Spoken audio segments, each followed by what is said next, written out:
Today we welcome Stan Jensen and Brent Anderson, and they're here to tell us about the latest script to stage to screen production, which is a hilarious comedy, so you tell me. It is hilarious, Patrick, and it is called The Bold and Bob.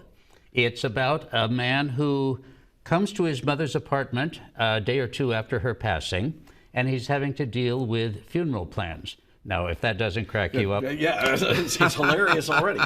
Not really. Okay, so... he just meets the craziest people. There's a Vietnam vet who's homesteading in the apartment. The apartment manager, a good-looking lady, wants to marry him because he's rich. There's a crazy hippie lady next door. And, you know, when I read... I'm the director of the show, and when I read the script, there was one character that I just couldn't understand because of a combination of things. That character is played by Brent Anderson, who's with us here. That'd be me. Why don't you tell a little bit about Stafford? Well, Stan asked me a couple of characters which I would prefer to do, and I told him about Stafford I could really relate to. He is the funeral director / taco truck owner, and he takes care of all the local funerals, and he's a very Midwestern kind of guy. But, you know, his heart is good. He's a little naive, slightly clumsy. Yeah?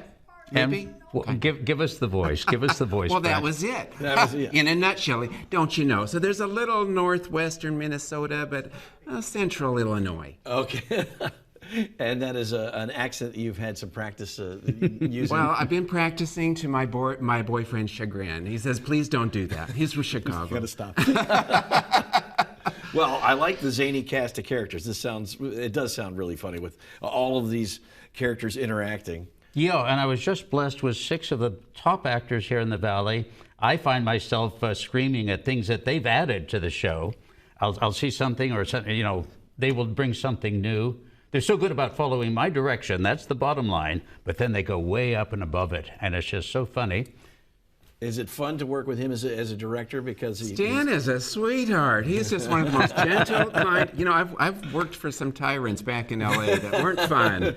And he's just so gentle and kind, and he lets you kind of improvise and do your thing. And then if it's misguided, he'll bring you back. Reel you back in. Yeah, very nice guy. All right, fully staged reading. It is always a lot of fun. These productions are terrific. They will be taking place the 19th through the 20th. It is The Bold and the Bob, the Unitarian Universalist Church in Rancho Mirage. And you can go to Script to Stage to Screen. The website is on your screen to get your tickets and to find more information. Thank you both for being here. Thanks, Patrick. And Patrick, just one last thing. Masks are now optional for the audience members. We forgot to mention that. That's right. No longer necessary. If you feel comfortable wearing one, you're welcome to do so. Thank you both, gentlemen. Good, thank you.